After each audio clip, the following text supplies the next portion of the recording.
আউযুবিল্লাহি মিনাশ শাইতানির রাজিম বিসমিল্লাহির রহমানির রহিম রব্বি জিদনি ইলমা রব্বি জিদনি ইলমা রব্বি জিদনি ইলমা 10টা টিকা দিছিলাম আপনাদেরকে।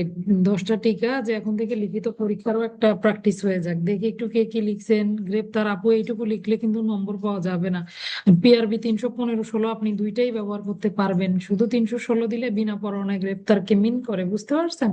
315-16 দুইটাই দেওয়া যাবে। সাধারণ ব্যতিক্রম ভালোই হয়েছে, মোটামুটি সুন্দর লিখছে, কিন্তু ছোট হয়েছে লেখা। আরো লিখতে হবে, আরো লিখতে হবে। যেমন এই দেখেন, ইন্টারেস্টেড প্রপার্টি লিখছে কত সুন্দর করে। কোনো ব্যক্তি তার অস্থাবর সম্পত্তি উইল করে মারা গেলে আপনারা কি শুধু নিজের খাতাগুলোই জমা দেন না অন্যদের খাতা দেখেন? অন্যদের খাতাগুলো কিন্তু আপনাদের দেখতে হবে। হ্যাঁ, কে কি লেখে, কিভাবে লেখে, কোন খাতাটা আমি প্রশংসা করি।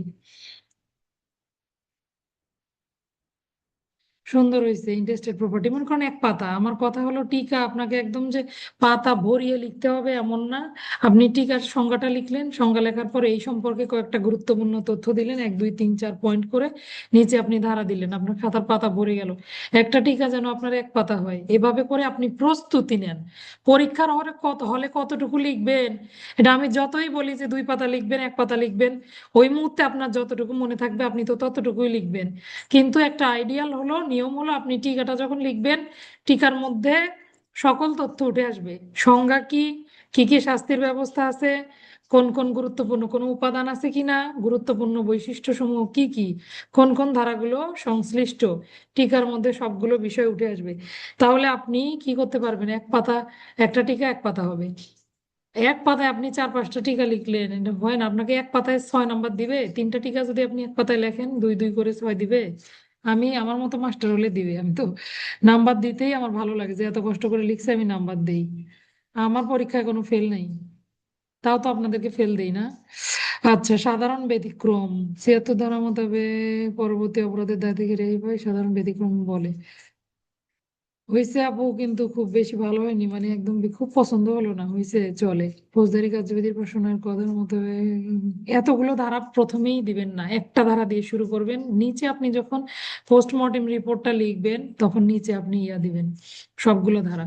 শুরুতে যদি লিখতে চান ধারা, 1898 সালে প্রণীত ফৌজদারি কার্যবিধির 509-এর ক ধারা পর্যালোচনা করলে দেখা যায়, বা ক ধারা মোতাবেক এভাবে শুরু করলেন। কিন্তু একবারে আপনি পিআরবিও দিয়ে ফেললেন, আবার ফৌজদারি ধারাও দিলেন, আবার নিচে ধারা দিলেন, 2বার লেখা একটা খাটুনি না? যে কোনো একটা ধারা দিয়ে শুরু করতে পারেন, বা অন্যভাবেও শুরু করতে পারেন। পিএম রিপোর্ট বা পোস্টমর্টেম রিপোর্ট হলো ডাক্তার যে ময়না তদন্তের রিপোর্টটা দেয় সেটাকেই পিএম রিপোর্ট বলে। অর্থাৎ কোনো লাশ তার মৃত্যুর কারণ পরীক্ষা করার পর যে রিপোর্টটা প্রস্তুত করে সেটা। এরপরে আপনি একটু আইনের আলোকে আলোচনা দিলেন, সুন্দর হলো। আচ্ছা, পুলিশ রিপোর্ট।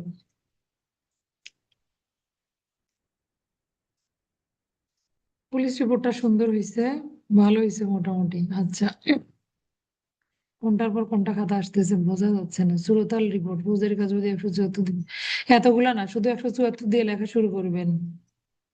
হ্যাঁ, সুরতাল রিপোর্টটা সুন্দর হয়েছে লেখা। এত চিপাচিপি করে লিখছেন কেন আপু? কাগজ নাই? কাগজ তো নষ্ট করি আমরা, নষ্ট করি না, পড়েই তো থাকে। তাহলে এত চিপাচিপি কেন? একটা প্যারা থেকে আরেকটা প্যারার একটা নির্দিষ্ট দূরত্ব থাকবে, 2 লাইন লেখা যায় এরকম গ্যাপ দিবেন। ধারা যখন লিখবেন, এই যে ধারাটা নিচে লিখি না আমরা, ধারাটা নিয়ম কিন্তু আপনার লাইনের সাথেই ধারা লেখা। যেমন ধরেন আমরা যে জিডি লিখি, আপনাদের মনে আছে কিনা, যারা এসআই স্যাররা আছেন তারা, আপনারা দেখেন থানায় যখন আপনি জিডি লিখতেন, লেখা শেষ সাথে সাথে সই দিতাম, সই দিতাম না? তার মানে কি, আমার লেখাটা আমি সিল করে দিলাম। এর মাঝখানে আর অন্য কোনো ব্যক্তি, অন্য কোনো লাইন এখানে আর প্রবেশ করাতে পারবে না। ধারাটা লেখাটার নিয়মও সেরকম। আপনি যখনই লেখা শেষ করলেন, লেখার গা ঘেঁষে ধারা। কিন্তু আমি একটু ফাঁকা দিয়ে লিখতে বলি খাতাটা সৌন্দর্যের জন্য। এই ফাতা, এই এই গ্যাপটা ঠিক আছে, ওকে, ঠিক আছে, 1 লাইন ফাঁকা, নিয়ম কিন্তু সাথেই লেখা, তারপরও আমি বলি যে একটু ফাঁকা দিলেন ভালো লাগে, দেখতে ভালো লাগে। আচ্ছা, এর পরের যে প্যারাটা শুরু হলো, আপনি সুরতালের উদাহরণ, কেন এত চিপাচিপি করে কেন লিখলেন? নাকি পরে মনে পড়ছে পরে লিখছেন? আচ্ছা হোক, তাহলে মেনে নিলাম। জামিনটা লিখছেন, ঠিক আছে। কোনো ব্যক্তি গ্রেপ্তার করার পর আদালতে ঠিক আছে, জামিন বলা হয়। তারপরে আরো কিছু লিখতে পারেন, জামিনযোগ্য অপরাধে জামিন, জামিনের বিষয়ে ফৌজদারি কার্যবিধির 496 ধারা, অযোগ্য অপরাধে জামিনের কথা লেখা আছে। অপরাধীগণ যদি আবার অপরাধ জামিনে থাকা অবস্থায় অপরাধ করে, আবার তাদের জামিন বাতিলেরও ব্যবস্থা আছে, তাই না? এরকম আরো দুই তিনটা পয়েন্ট লিখতে পারতেন, যে মৃত্যুদণ্ডযোগ্য অপরাধ করার পরে সাধারণত কেউ জামিন পায় না, কিন্তু বিশেষ ক্ষেত্রে যেমন নারী, শিশু আর প্রতিবন্ধী ব্যক্তি তারা আবার জামিনও পেয়ে যায়, এরকম লিখতে পারতেন। আরো কিছু লেখা যেত আর কি। আচ্ছা, যদি আপনি লিখতে চান অনেক কিছুই লেখা যাবে, এই জন্য বলছি একটা টিকা সমান এক পাতা। এটা এখন এক পাতা কিভাবে ভরবেন, কিভাবে সুন্দর করে লিখবেন, এটা উম, ভেবে চিন্তে। যেমন এটা আপনার সুন্দর হয়েছে মোটামুটি লেখাটা। আচ্ছা, কোনটার পরে কি আমি বুঝতে পারতেছি না। এখানে আবার পিএম রিপোর্ট, ওখানে আবার একটু পড়লাম। খাতাগুলো কি স্ক্যান করে দেওয়া যায় না, সিরিয়াল করে স্ক্যান করে দিবেন? ঠিক আছে, আমার ব্যাচমেটও লিখছে, ভালোই লিখছে, এগুলো আমি দেখছি, ওই জন্য আর এগুলোতে গেলাম না।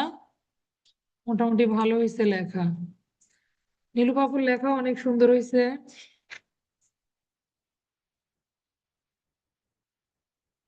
আচ্ছা, তারপরও আমি যদি আলাদা আবার দেখবো, আবার দেখলে কোনো ভুল পাই আমি আপনাদেরকে জানাবো, ঠিক আছে?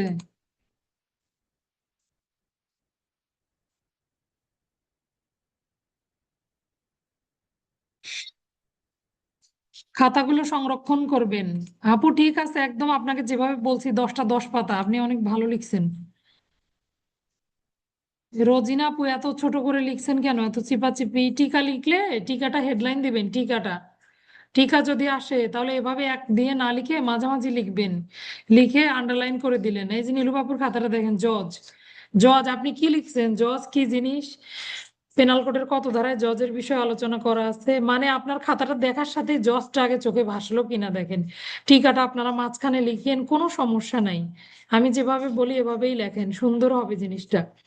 হেডলাইন দিবেন, টিকা হলে টিকাটা যেন আপনার জল জল করে। কিন্তু যদি সংজ্ঞা হয়, সংজ্ঞা, সুরতাল রিপোর্ট কাকে বলে, সুরতাল রিপোর্ট প্রস্তুতের নিয়মাবলী, তখন আপনার এভাবে লিখতে হবে সুরতাল রিপোর্ট। বুঝাইতে পারছি? আপনি স্যারদের বইয়ের টিকাগুলো খেয়াল করবেন, মাঝখানে টিকার নামটা, উত্তর যখন উত্তরপত্র সাজাইছে তারা, মাঝখানে এভাবে লিখলে বোঝা যাচ্ছে না যে মনে হচ্ছে একটা সংজ্ঞা লিখছে সে। যখন আপনার এই সুরতাল রিপোর্টটা মাঝখানে থাকবে, আপনি সুন্দর করে লিখবেন, তখন আরো লেখাটা ভালো হবে। ঠিক আছে, বেশি সময় নিয়ে ফেলতেছি ক্লাসের। আপনাদের খাতাগুলো আবার আমি পরে দেখবো, ঠিক আছে?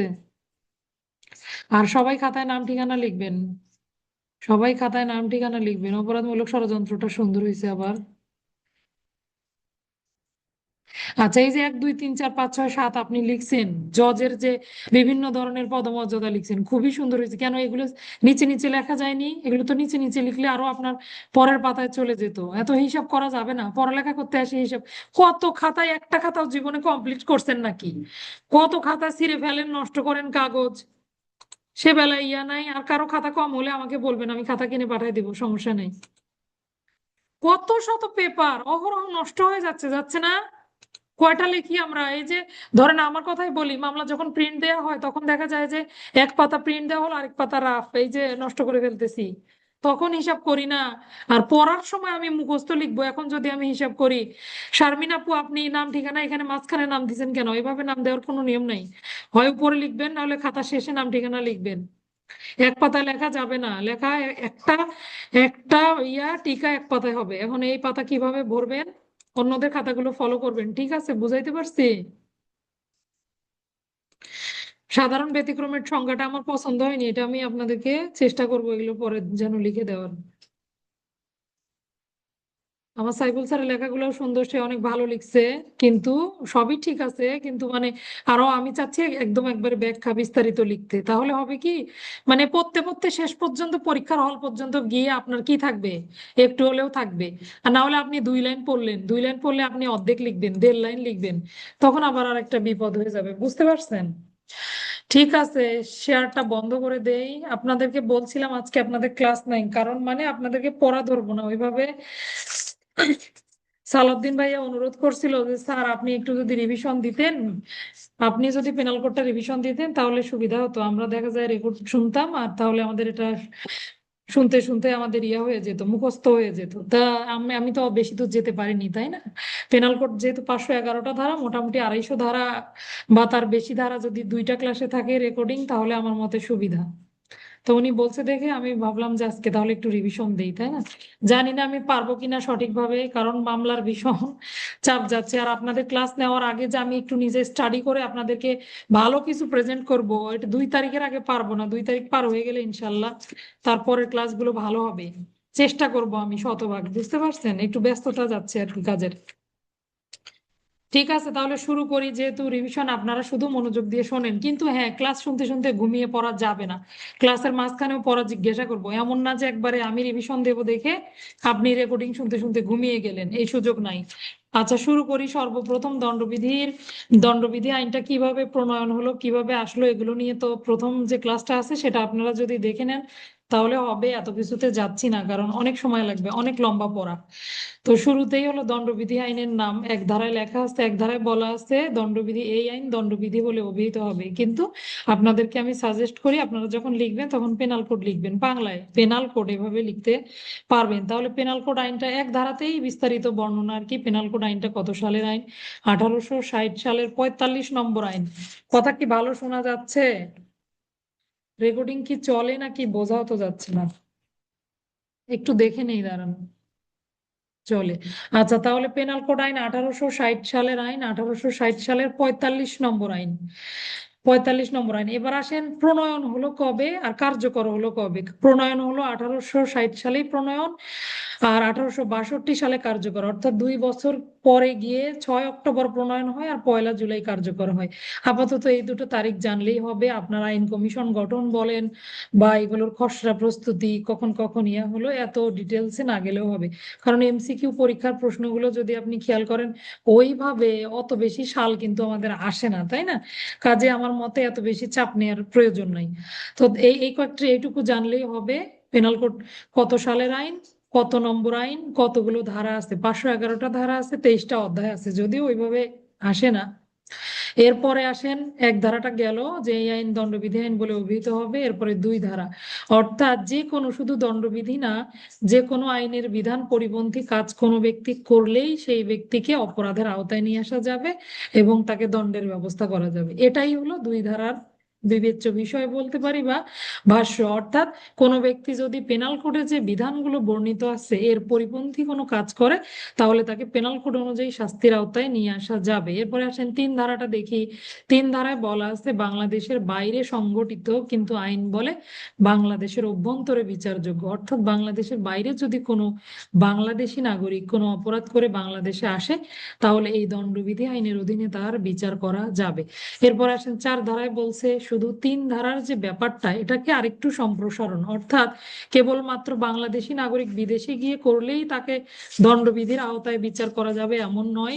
কোনো বিদেশি নাগরিকও যদি বাংলাদেশে অবস্থানকালে এমন কোনো অপরাধ করে যেটা দণ্ডবিধির বিধান পরিপন্থী, তারও বিচার করা যাবে। এমনকি বাংলাদেশি নাগরিক বিদেশে অপরাধ করে আবার বাংলাদেশে আসলে যেখানেই পাওয়া যাবে সেখানেই তাকে বিচারের আওতায় নিয়ে আসা যাবে।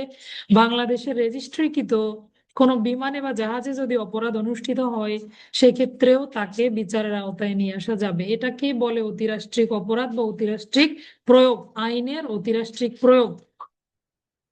আচ্ছা, এরপরে আসেন 5 ধারাটা দেখি। 5 ধারায় বলা আছে যে অন্যান্য যে আইনগুলো থাকলো, দণ্ডবিধি আইন ব্যতীত অন্যান্য বিভিন্ন আইন আছে না, এই দণ্ডবিধি আইন অন্য আইনের বিধানকে ক্ষুণ্ণ করবে না। বিশেষ করে সামরিক বাহিনীর সদস্যদের যে স্পেশাল আইনগুলো, স্পেশাল অ্যাক্ট গুলো আছে, এই আইনের বিধানগুলোকে কি করবে না, ক্ষুণ্ণ করবে না। অর্থাৎ আইন যখন প্রণয়ন হয় কিছু কিছু জায়গা কিন্তু সাংঘর্ষিক হয়। অনেক ধারা, অনেক ব্যাখ্যায় আপনি গিয়ে পাবেন একটু সাংঘর্ষিক। যেমন আমরা সাক্ষ্য আইনের সঙ্গে কিন্তু সিআরপিসির অনেক জায়গায় দ্বিধাদ্বন্দ্ব দেখি। যখন এগুলো পড়বো, চোখে পড়বে, তখন বুঝতে পারবো। তো একটা আইন আরেকটা আইনের প্রয়োগে বাধা হয়ে দাঁড়াবে না, এটাই হলো মূল কথা। আচ্ছা, প্রথমে বলিনি, এইটুকু ছিল প্রথম অধ্যায় বা প্রারম্ভিক। এরপরে আসেন দ্বিতীয় অধ্যায়, শুরু হলো 6 ধারা থেকে। 6 ধারায় বলা আছে দণ্ডবিধিতে আপনি যতগুলো দণ্ড পাবেন, যতগুলো সংজ্ঞা, আবার যতগুলো উদাহরণ, এই সব কিছুর আপনাকে ব্যতিক্রম সমূহ সাপেক্ষে হবে। কোনো একজন ব্যক্তিকে আপনি দণ্ডিত করবেন, আগে দেখতে হবে সে ব্যতিক্রমের আওতায় আসে কিনা, তারপরে আপনি তাকে দণ্ড দিতে পারবেন। এই জন্য 6 ধারাতে শুরুতেই বলে নিছে যে আপনি খুন হয়ে গেছে কোনো ব্যক্তি, তার মানে এই না যে সাথে সাথে আপনি তাকে খুনের দায়ে দণ্ডিত করবেন। অথবা যে উদাহরণগুলো দেখছেন সেই উদাহরণগুলো সর্বত্র একই অর্থ বহন করবে, তবে তার আগে আপনাকে ব্যতিক্রম থেকে চিন্তা করতে হবে যে সেটা ব্যতিক্রমের আওতায় পড়ে কিনা। বুঝতে পারছি? অর্থাৎ দণ্ডবিধিতে বর্ণিত সকল সংজ্ঞা, উদাহরণ এবং দণ্ডবিধান ব্যতিক্রম সমূহ সাপেক্ষে হবে। যে কোনো অপরাধে কোনো ব্যক্তি দণ্ডিত হবে, এটাই নিয়ম, তাই না? আপনারা সবাই লিখছেন। তবে হ্যাঁ, কোনো ব্যক্তি অপরাধ করার পরেও দণ্ড পায় না, কখন? যদি সে ব্যতিক্রমের অংশে পড়ে যায়, তখন সে কিন্তু দণ্ডিত হয় না। এটাই হলো, কত ধারা ছিল? 6 ধারা। আচ্ছা, এরপরে আমরা যাব 7 ধারায়। 7 ধারায় বলা আছে, একবার ব্যাখ্যাত অভিব্যক্তির তাৎপর্য সমগ্র দণ্ডবিধিতে একই অর্থ বহন করবে। আমার কাছে রিভিশন শুনতে গেলে অনেকটা বইয়ের ভাষাগুলো চলে আসে, কারণ আমার বই নাড়াচাড়া বেশি, দেখেন। আর আপনার পরীক্ষায় আসলে কিন্তু এই বইয়ের ভাষাগুলোই আসবে, বুঝতে পারছেন? তাহলে দেখেন, একবার ব্যাখ্যাত উক্তির অভিব্যক্তি কথাটার মানে হলো দণ্ডবিধির যে জায়গায় একবার একটা কথা বলা হলো, ধরেন খুন। খুন মানে কি কোনো একজন মানুষের খুনকে বোঝানো হয়েছে, তাই না? যেমন জীবন বলতে মানুষের জীবন। তো এটাই বলছে যে একবার যে কথাটা আপনাকে বলা হলো, ব্যাখ্যা করা হলো, সেটা সমগ্র দণ্ডবিধিতে একই অর্থ বহন করবে। 7 ধারা। 8 ধারায় লিঙ্গ। এখানে নারী, আপনি যদি কোনো একটা সংজ্ঞার মধ্যে পেলেন যে কোনো ব্যক্তি অপরাধ করলে সেই ব্যক্তি এই অপরাধের জন্য এতদিন দণ্ডিত হবে, ওখানে ব্যক্তি মানে শুধু যে পুরুষকে বোঝানো হয়েছে এমন না, নারীও এর মধ্যে যুক্ত হবে, এটাই বুঝাইছে। মানে লিঙ্গ শুধুমাত্র যদি তিনি সর্বনাম, তিনি কথাটা, তিনি দণ্ডিত হবেন। তা আপনি মনে করেন না যে তিনি মানে শুধু পুরুষ বা শুধু মেয়ে, সবাইকেই বোঝানো, এটাই বুঝাইছে লিঙ্গ। 8-এ লিঙ্গ, 9-এ বচন, একইভাবে এক বচন বহু বচন এগুলো লাগে না। তারপরে 10-এ নারী পুরুষ, 11-এ ব্যক্তি। ব্যক্তি বলতে শুধুমাত্র একজন ব্যক্তি না, সমিতিভুক্ত হোক বা না হোক, যে কোনো কোম্পানিও কিন্তু ব্যক্তির আন্ডারেই পড়বে। যেমন মনে করেন, কোনো ব্যক্তি যদি অপর কোনো ব্যক্তির প্রাণ মনুষ্যহরণ করে বা তার তার জীবনটা কেড়ে নেয়, তাহলে সেই ব্যক্তি কি হবে? 302 ধারা মোতাবেক মৃত্যুদণ্ডে দণ্ডিত হবে। তো মনে করেন একটা কোম্পানি কর্তৃক এমন অপরাধ সংগঠিত হলো যে কাউকে খুন হলো, কোম্পানির কয়েকজন ব্যক্তি কর্তৃক। তো এই একজন ব্যক্তি দণ্ডিত হবে লেখা আছে দেখে যে কোম্পানিকে দণ্ডিত করা যাবে না এমন নয়, এগুলো বুঝাইছে আর কি। এটাই হলো। তাহলে গেল 11-তে ব্যক্তি, 12-তে আর ডিটেলসে যাচ্ছি না, 12-তে জনগণ, 13, 14 নাই, 14-তে হলো রাষ্ট্রের, 13 নাই, 14-তে হলো রাষ্ট্রের কর্মচারী, অর্থাৎ বাংলাদেশ সরকারের কর্তৃত্বাবলে বহাল নিযুক্ত নিয়োজিত সকল কর্মকর্তা কর্মচারীকে কি বলে? রাষ্ট্রের কর্মচারী বলে। এরপরে চলে যাব 15, 16, 17। 17 সরকার। সরকার কাকে বলে? সরকার বলতে আমরা মনে করতাম আগে যখন ছোট ছিলাম, বুঝতাম না, ভাবতাম প্রধানমন্ত্রী, তাই না? কিন্তু এরকম কিন্তু নয়। সরকার বলতে নির্বাহী দায়িত্ব পালন করে যে ব্যক্তি বা ব্যক্তিগোষ্ঠী এই নির্বাহী দায়িত্ব পালনের জন্য ক্ষমতাপ্রাপ্ত, তারাই সরকার। 17 সরকার। এরপরে আসেন 18 নাই, 19-এ হলো জজ। জজ বলতে যাদেরকে জজ বলে আখ্যায়িত করা হয়েছে তারাও জজ। এছাড়াও যে ব্যক্তিগণ, সুন্দর করে লিখছে একজন জজের সংজ্ঞা, ভালোই লাগলো, যে ব্যক্তিগণ কি করতে পারে? যে কোনো মামলার চূড়ান্ত রায় দিতে পারে, তাদেরকেই জজ বলে। 19 ধারা। এরপরে চলে যাব 20-এ বিচারালয়। বিচারালয় বলতে শুধুমাত্র বিচারক না, বিচারক বর্গকেও বোঝায়, যখন তারা বিচার কার্য সম্পন্ন করেন বা যখন এই বিচার কার্যক্রমের দায়িত্ব পালন করেন, তখন তাদেরকে বলা হয় বিচারালয়। 20, 21-এ সরকারি কর্মচারীর একটা শ্রেণী দেওয়া হয়েছে, অর্থাৎ যে ব্যক্তিগণ তাদের পারিশ্রমিকের বিনিময়ে কি করে? তাদের পরিশ্রমের বিনিময়ে সরকারের নিকট থেকে বেতন ভোগ করে, তারাই হলো সরকারি কর্মচারী। আরো অন্যান্য ভাবে বলা যায় যে যে যে কোনো কোম্পানিও সরকারি হতে পারে, তবে তার মূলধনে সরকারের অংশ থাকতে হবে, তাহলে সেটা সরকারি কর্মচারী। আরো অনেকগুলো কথা বলা আছে। সর্বপ্রথম বলা আছে, এই যে ধরেন সামরিক বাহিনীর সদস্য, তারা সরকারি কর্মচারী। বিচারক যারা থাকলো তারা সরকারি কর্মচারী। বিচারের জন্য মধ্যস্থতাকারী ব্যক্তি, যে ব্যক্তি আইনানুগভাবে অপর কোনো ব্যক্তিকে গ্রেপ্তার করে রাখতে পারে। নির্বাচন সংশ্লিষ্ট কাজে যারা জড়িত, এই ধরনের ব্যক্তি সরকারি কর্মচারী বলে গণ্য হবেন। ভূমি জরিপ, রাজস্ব আদায় ইত্যাদি বিভিন্ন ধরনের সরকারি কাজে নিয়োজিত ব্যক্তিগণ সরকারি কর্মচারী বলে গণ্য হবেন। 21, 22-এ স্থাবর অস্থাবর সম্পত্তি। সব বলবো সংজ্ঞা, তাহলে তো অনেক সময় লেগে যাবে। তাহলে স্থাবর অস্থাবর সম্পত্তি আমরা বুঝি জমি বা জমির সাথে স্থায়ীভাবে আবদ্ধ, কোনো কিছুর সাথে আবদ্ধ যে সম্পত্তি, সেটাই হলো স্থাবর, অর্থাৎ আপনি নড়াতে পাচ্ছেন না যে সম্পত্তি। আর যেটা অস্থাবর সেটা হলো কি? মুভেবল, আপনি নড়াতে পাচ্ছেন, এক জায়গা থেকে অন্য জায়গায় স্থানান্তর করা যায়, যেটা ভূমি বা ভূমির সাথে স্থায়ীভাবে আবদ্ধ কোনো কিছুর সাথে সম্পর্কযুক্ত নয়, সেটাই হলো অস্থাবর সম্পত্তি। আচ্ছা, 22 গেল। 23, বাইশে তেইশে হচ্ছে অবৈধ লাভ, তাই না? অবৈধভাবে লাভ করা, অবৈধভাবে ক্ষতিগ্রস্ত হওয়া, চারটা সংজ্ঞা মোটামুটি দেয়া আছে, একই কথা। অবৈধ লাভ হলো কি, কোনো ব্যক্তি যেটাতে আইনানুগ অধিকার নাই সেটা যদি সে লাভ করে ফেলে তাহলে অবৈধ লাভ বলে গণ্য হবে। তেইশ চব্বিশে হলো অসাধুভাবে। অসাধুভাবে আপনি এক ব্যক্তির অবৈধ লাভ করলেন, আরেক ব্যক্তির অবশ্যই অবৈধ ক্ষতি হবে, তো যেভাবে কাজটা করলেন এটাই আপনি অসাধুভাবে করেছেন বলে গণ্য হবেন। পঁচিশে প্রতারণামূলক ভাবে, অর্থাৎ কোনো ব্যক্তিকে ফাঁকি দিয়ে প্রবঞ্চনা দিয়ে যদি কোনো কাজ করিয়ে নেওয়া হয় সেটাকে বলে প্রতারণামূলক ভাবে। ছাব্বিশে আসেন, ছাব্বিশে বলা আছে বিশ্বাস করিবার কারণ লাগে না এগুলো। সাতাইশে হচ্ছে স্ত্রী, কেরানি বা ভৃত্যের সম্পত্তি, যার সম্পত্তি হোক না কেন তাদের হেফাজতে থাকলেই যেটা তার সম্পত্তি এমন না। স্ত্রীর সম্পত্তি মানে স্বামীর, অর্থাৎ স্ত্রী কি এখানকার কেয়ারটেকার বোঝানো হয়েছে, যে আপনার তত্ত্বাবধানে আছে, আপনি কোনো ওনার না, আপনি কোনো মালিক নন। স্ত্রী, কেরানি বা ভৃত্যের সম্পত্তি, চাকরকে বাড়ি পাহারা দিতে দিয়ে গেছেন আপনি, তাই বলে কি বাড়ি তার? এইটাই হলো কত ধারা? 27 ধারা। 28-এ আসে নকলকরণ, জালকরণ, পড়াইছি, তিনটা উপাদান আছে, এগুলো ক্লাস দেখে নিন। 29-এ উইল, দুঃখিত 29-এ দলিল, 30-এ মূল্যবান জামানত, এগুলো আর বললাম না। 31-এ উইল, তারপরে 31 ধারার পরে কত ধারা পড়াইছি অত তো সিরিয়ালি আমার মনেও নাই। আচ্ছা, 31-এ পড়ছি আমরা উইল। 32-এ 32 কার্য বিচ্যুতি, অর্থাৎ আপনি শুধুমাত্র কোনো কাজ করলে, ধরেন অন্যায় কাজ করলেন, অপরাধ হলো, বিচ্যুতিও অপরাধ, কিরকম আইনানুগ কাজ থেকে বিরত থাকলেন এটাও আপনার অপরাধ বলে গণ্য হবে। বুঝতে পারছি?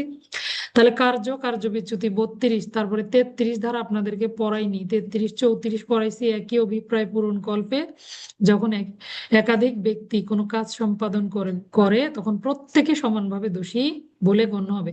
অর্থাৎ আমি, রিফাত ভাইয়া, তারপরে তানিয়া, আমরা তিনজন মিলে একই অভিপ্রায়, সবার মনে একজন ব্যক্তিকে খুন করলাম। তার মধ্যে মনে করেন রিফাতের আঘাতে কি হলো, ওই ব্যক্তি খুন হলো, কিন্তু এমন ভাবে আমরা প্রত্যেকে দায়ী হব যেন আমরা প্রত্যেকে ছুরিতে ওই ব্যক্তি মারা গেছে, এটা হলো 34 ধারা। অর্থাৎ কমন ইন্টেনশন, প্রত্যেকের মধ্যে একই অভিপ্রায় বিদ্যমান। 34-এর পরে 35, সেগুলো 35 36 এগুলো পড়াইনি যদিও। 35 ধারাটা হলো, 34 ধারাটাই এটাই মনে করেন যখন ভিন্ন অভিপ্রায় এবং জ্ঞান থাকবে, অর্থাৎ অভিপ্রায় একই থাকবে না, মানসিক অবস্থান আলাদা। আমার খুনের উদ্দেশ্য ছিল কিন্তু তানিয়া ছিল কি আঘাতের উদ্দেশ্য, এরকম হলে কিন্তু 36 ধারার বর্ণনা এটা।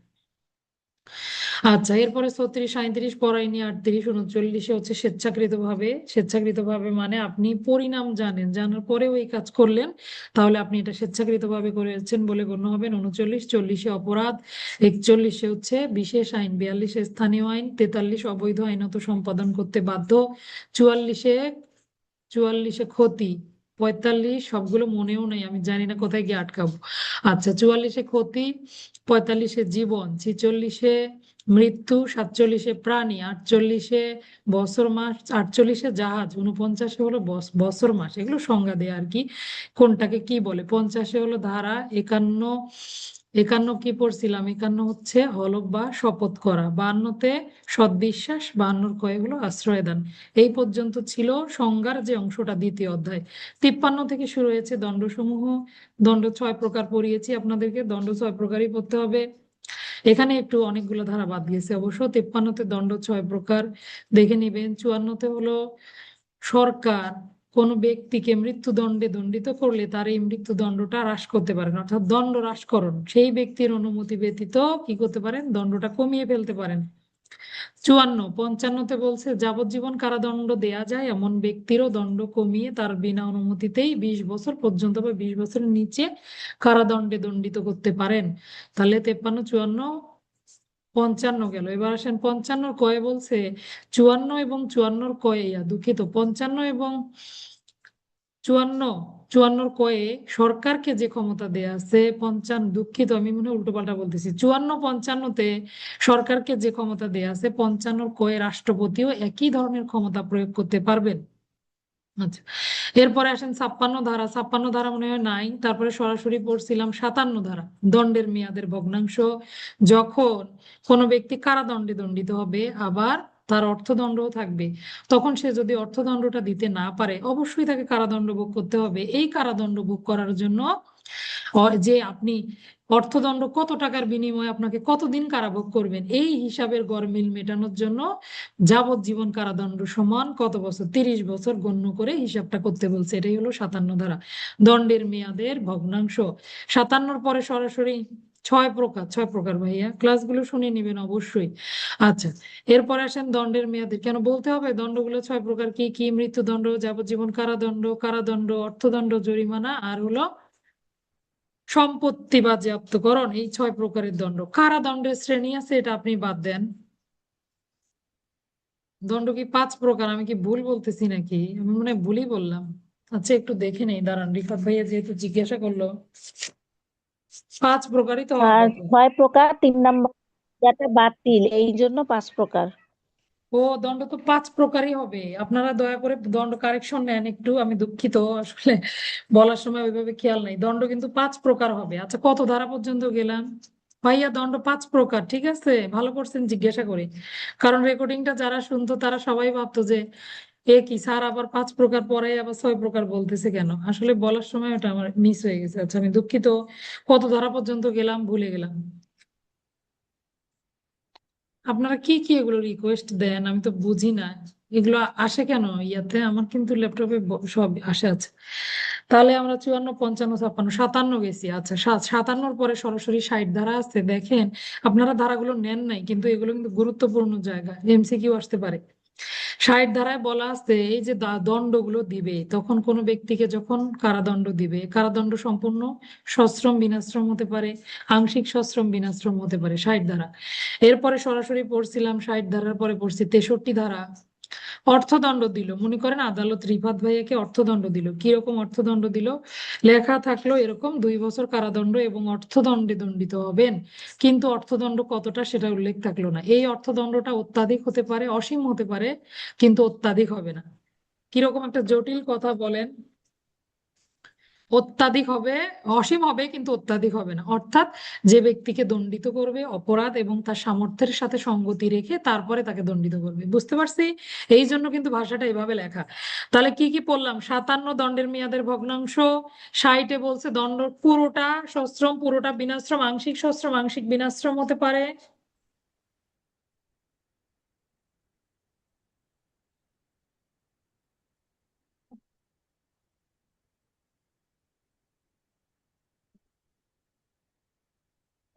আচ্ছা, এরপর একটু মনোযোগ দিলেই কিন্তু এই ধারাগুলো আপনারা নিয়ে ফেলতে পারতেন। তাহলে আসেন, তারপর আমি একবার বলে যাই, শুনলে শুনলেন। তাহলে দেখেন কি কি বললাম: 57, 60, এরপরে আসেন 63। অর্থদণ্ডের যখন পরিমাণ উল্লেখ থাকবে না, তখন এটা অত্যাধিক হবে, তবে কি হবে না? অসীম হবে। অসীম হবে কিন্তু অত্যাধিক হবে না। 63। তারপরে আসেন 64, অর্থদণ্ড দিল, কারাদণ্ড দিল, কিন্তু আপনি কি করতে পারলেন না? টাকাটা পরিশোধ করতে পারলেন না। তখন আপনার দণ্ডটা কি হবে? ওই অপরাধের জন্য সুনির্দিষ্ট যে সর্বোচ্চ মেয়াদ, এর 1/4 বেশি হবে না। এই একই পড়া আমরা ফৌজদারি কার্যবিধির কত ধারায় পড়ে আসছি, মেসেজ দেন।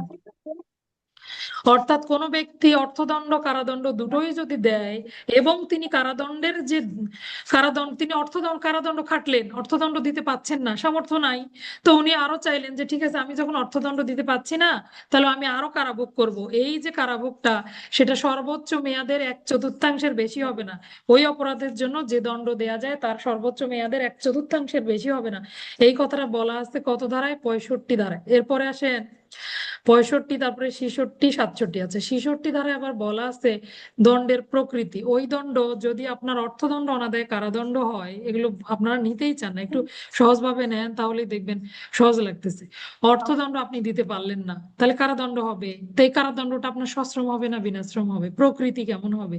মূলদণ্ড যদি আপনার সশ্রম হয়, এটাও সশ্রম হবে। মূলদণ্ড বিনাশ্রম হলে এটাও বিনাশ্রম হবে। এরপর আসেন 67 ধারা। বলছে কেবল অর্থদণ্ড হলে, একটা লোককে কোনো কারাদণ্ড দেয়নি আদালত, হতেই পারে কেবল অর্থদণ্ড দিছে। তো কোনো ব্যক্তিকে যদি কেবলই অর্থদণ্ড দেয়া হয় এবং তিনি অর্থদণ্ড দিতে পারতেছে না, কারাদণ্ড ভোগ করতে রাজি, তাহলে তখন তার এই দণ্ডটা হবে বিনাশ্রম। কারাদণ্ড তো হবেই, কারাদণ্ড হবে বিনাশ্রম। আরো পাশাপাশি কি বলা আছে এখানে? 3টা গুরুত্বপূর্ণ জায়গা আছে এমসিকিউ করার, জানেন? 20 টাকা পরিমাণ অর্থদণ্ড হলে, আগে তো টাকার মূল্য কম ছিল, এরকম লেখা আছে যে 20 টাকা পরিমাণে অর্থদণ্ড হলে সেটা দিতে না পারলে সে দণ্ড ভোগ করবে কত? 2 মাস। 40 টাকা পরিমাণ অর্থদণ্ড অনাদায় কারাদণ্ড হবে 4 মাস। আর এর বেশি টাকা হলে 6 মাস পর্যন্ত কারাদণ্ড হতে পারে। মানে আপনি জরিমানা দিতে পাচ্ছেন না, তখন জরিমানার পরিবর্তে আপনাকে কি করবে? কারাদণ্ড ভোগ করাবে। আচ্ছা, এটাই ছিল 67। 68-তে বলা আছে যদি কারাদণ্ডের আনুপাতিক অংশ আদায় হয়ে যায়, তারপরও কি হবে? কারামুক্তি হবে। এটা আবার কেমন কথা মনে করেন, আপনাদের মাইক্রোফোন বন্ধ না করে দেন, আপনি এত ডিস্টার্ব করেন আমি বুঝি না। আপাতত কেউ কথা বলতে পারবেন না, সবার মাইক্রোফোন বন্ধ করে দিলাম, ঠিক আছে, ক্লাসের শেষে শুনি। তাহলে আসেন, এটা গেল কত ধারা, 68 ধারা। এটা কেমন কথা, মনে করেন 100 টাকার জন্য আপনি আপনি 100 টাকা দিতে পারলেন না, আপনাকে আদালত কি করলো, কারাদণ্ড বললো যে 100 টাকা দিতে পারেন নাই, ঠিক আছে, তাহলে আপনি 100 টাকার জন্য কতদিন দণ্ড ভোগ করেন, মনে করেন 100 টাকার জন্য 4 মাস দণ্ড, কথার কথা। তো 4 মাস দণ্ড, এখন 1 মাস পরে আপনি বাকি 75 টাকা আপনার জোগাড় হলো, আপনি এই দণ্ডটা দিয়ে ফেলতে পারলেন, তাহলে টাকা আপনি জমা দিলেন কিনা, জমা তো দিলেন। এই যে আনুপাতিক অংশটা যে আদায় হয়ে গেল টাকা, এরপর আপনাকে কারামুক্ত করে দিবে, এটাই হলো কত ধারা, 68 ধারা। অর্থাৎ অর্থদণ্ডের যদি আনুপাতিক অংশ আদায় হয়ে যায় তাহলে কারামুক্তি হবে। এরপরে আসেন 69, 68, না দুঃখিত, 68 ধারা না, এটা 69 ধারা। আনুপাতিক অংশ যদি আদায় হয়ে যায় তাহলে কারামুক্তি হবে। 68 ধারাটা ভুলে গেছি আমি। আচ্ছা, 69 গেল। এরপরে 70-এ বলছে যদি কোনো ব্যক্তিকে অর্থদণ্ড দেওয়া হয়, এখান থেকে কিন্তু নিতেই হবে, অর্থদণ্ড যদি দেওয়া হয় তাহলে সেই ব্যক্তির মৃত্যুর পরেও এই দণ্ডটা কার্যকর হবে, 6 বছরের মধ্যে অথবা কারাবাসকালে এটা আদায়যোগ্য হবে। আর 6 বছরের মধ্যে কি হবে, আদায়যোগ্য হবে। আপনি 6 বছরে আদায় করতে পারেননি, ওই ব্যক্তি এখন দণ্ড ভোগ করে বাড়ি চলে গেছে, তারপরও সেটা আদায়যোগ্য হবে। যতদিন মারা গেলে তার রেখে যাওয়া সম্পত্তি থেকেও কি হবে, আদায়যোগ্য হবে। আচ্ছা, এই গেল 70। এরপরে 71 হলো কতিপয় অপরাধের সমবায়ে গঠিত অপরাধের শাস্তির সীমা। এটা আপনাদেরকে একটা বেত্রাঘাতের উদাহরণ দিয়ে বুঝাইছিলাম যে ছোট ছোট অপরাধ আপনি আলাদা দণ্ড কোনো ব্যক্তিকে দিতে পারবেন না, সামগ্রিক মিলে কি হলো, মনে করেন একটা লোক আমাকে একটা আঘাত দিল, হাতে একটা আঘাত করলো, আমি তেমন বেশি ব্যথা পেলাম না, পিঠেও একটা আঘাত দিছি, বেশি ব্যথা পেলাম না, কিন্তু মাথায় এমন আঘাত করলো মাথা ফেটে গেল, তাহলে গুরুতর আঘাত ঘটলো কিনা, হাতের আঘাত, পিঠের আঘাত, এগুলো কি আর আলাদা দণ্ড হবে? তখন টোটালি তিনি কিসের শাস্তি পাবেন, গুরুতর আঘাতের শাস্তি পাবেন। এটাই হলো সমবায়ে গঠিত অপরাধের শাস্তির সীমা। বুঝতে পারছি? 71। এরপরে 72-এ বলছে কোনো ব্যক্তিকে যখন দণ্ড দিবে তখন যদি রায়ে সন্দেহ থাকে, মনে করেন তানিয়া, আমি আর রিফাত, আমরা তিনজন মিলে একটা অপরাধ করলাম, কিন্তু কার কন্ট্রিবিউশন কতটুকু এটা বোঝা যাচ্ছে না, তানিয়া কতটুকু অপরাধ করছে এর মধ্যে আদালত এটা রায়ে এই জিনিসটা প্রকাশ হয়নি, তখন কি করবে, সন্দেহের প্রকাশ হলে সর্বনিম্ন দণ্ডে দণ্ডিত করবে। 71-এ হলো সর্বোচ্চ শাস্তির সীমায় দণ্ড দিবে, 72 হলো সর্বনিম্ন শাস্তির যে বিধান সেই বিধানে শাস্তি দিবে, যেহেতু বোঝা যাচ্ছে না যে তার অপরাধ কি, কিন্তু সে অপরাধ করেছে, আদালত আবার এটা জানে। আচ্ছা, এরপরে আসেন 73, নির্জন কারাবাস কাকে বলে। কোনো ব্যক্তি যখন জনসাহচর্য থেকে আলাদা করে তাকে কারাভোগ করানো হয় সেটাই হলো নির্জন কারাবাস। কখন নির্জন কারাবাস প্রযোজ্য হয়, সশ্রম কারাদণ্ড যখন আদালত প্রদান করে তখন কি হয়, ওই ব্যক্তিকে নির্জন কারাবাস দেওয়ার সুযোগ আছে। কতদিন দিতে পারবে, সর্বসাকুল্যে 3 মাস পর্যন্ত দিতে পারে। এইবার আসেন নির্জন কারাবাসের সীমাটা কতটা। আচ্ছা, 73-এর ভেতরে আরো কিছু আছে, কতদিন অপরাধের দণ্ড হলে আপনি কতদিন দণ্ডে কতদিন দিতে পারবেন। এভাবে আপনাদেরকে শিখাইছিলাম যে কতদিন দিতে পারবেন। প্রথমে হলো 1 বছর, 1 বছর পর্যন্ত বা 1 বছরের বেশি দণ্ড হলে সেক্ষেত্রে আপনি 3 মাস, অর্থাৎ 13, 62, 61, এভাবে কিন্তু পড়াইছিলাম, আপনাদের মনে আছে কিনা, 13, 62, 61, অর্থাৎ 1 বছর, প্রথম একটা কিন্তু বছর, বাকিগুলো মাস। তাহলে 1 বছরের বেশি যদি সশ্রম কারাদণ্ড হয় ওই ব্যক্তির আপনি সর্বমোট 3 মাস পর্যন্ত আদালত কারাদণ্ড দিতে পারবে। 6 মাস থেকে 1 বছরের মধ্যে হলে 2 মাস দিতে পারবে, 6 মাসের নিচে হলে 1 মাস দিতে পারবে, তাই না? 13, 62, 61, 13, 62, 61, এভাবে মুখস্থ রাখবেন, এভাবে সীমা। এরপরে আসেন 74 ধারায় বলছে নির্জন কারাবাসের সীমাটা কিভাবে হিসাব হবে। এই যে নির্জন কারাবাসের সীমা, আপনি যখন কোনো ব্যক্তিকে, আদালত যখন নির্জন কারাবাস প্রদান করবে তাকে নির্জন কারাবাস ভোগ করার পূর্বে এবং পরে অনন্যকালের বিশ্রাম থাকবে। একটানা কি করা যাবে না, 14 দিনের বেশি নির্জনে রাখা যাবে না, এবং কি করা যাবে না, কোনো মাসে যদি দণ্ডের পরিমাণ অনেক হয়ে থাকে, মনে করেন তার অনেক সময় আছে, তাহলে কোনো মাসে আপনার 7 দিনের বেশি তাকে নির্জনে রাখার দরকার নাই, এটাই বলছে 74 ধারা। 75 ধারায় হলো বর্ধিত দণ্ড, এই পর্যন্ত ছিল। বর্ধিত দণ্ড আপনারা ভালোই পারেন, এত দরকার নাই বলার। বর্ধিত দণ্ড এই পর্যন্ত ছিল কি তৃতীয় অধ্যায়। এবার আসেন চতুর্থ অধ্যায়ে ঢুকি, সাধারণ ব্যতিক্রম। এখান থেকে ব্যতিক্রমের চ্যাপ্টার শুরু হয়েছে, তাই না? 76 থেকে 106 ধারা পর্যন্ত ব্যাপ্তি। 76 ধারায় বলা আছে কোনো ব্যক্তি আইন বলে নিজেকে বাধ্য মনে করে তথ্যের ভুল ধারণা বশত যদি কোনো কার্য সম্পাদন করতে গিয়ে অপরাধ ঘটে তাহলে সেটি অপরাধ বলে গণ্য হবে না। 76 ধারা 77 ধারায় বলছে বিচারক যখন বিচার কার্য সম্পাদন করবেন তখন তিনি যে রায়টা দেন এটাতে যদি এমন কিছু হয় কোনো ব্যক্তি, তিনি একটা কোন ব্যক্তিকে ফাঁসি দিলেন, তারপরেও তার কিন্তু অপরাধ বলে এটা গণ্য হবে না। 77 78 বলছে বিচারকের রায় অনুসরণ করে সম্পাদিত কার্য অপরাধ বলে গণ্য হবে না। 77 গেল, 78 79 আইন সমর্থিত, নিজেকে আইন সমর্থিত বলে বিশ্বাসকারী ব্যক্তি কর্তৃক কোনো কাজ সম্পাদিত হলে সেটা অপরাধ বলে গণ্য হবে না। 79 80 হলো আইনানুগ কার্য সম্পাদনকালে দুর্ঘটনার ফলে কোনো ব্যক্তি মৃত্যুবরণ করলেও অপরাধ হবে না যদি সংশ্লিষ্ট ব্যক্তি যথাযথ মনোযোগ এবং সতর্কতার সাথে এই কার্য সম্পাদন করে। 80। আচ্ছা, এরপরে আসেন 81, বড় ক্ষতির হাত থেকে বাঁচতে ছোট ক্ষতি, এভাবে পড়ি তাই না? কিন্তু 81-র ভেতরে কি কি লেখা আছে জানেন? সম্ভাব্য ক্ষতিকারক কার্য অন্যবিধ ক্ষতি নিবারণ কল্পে সম্পাদিত।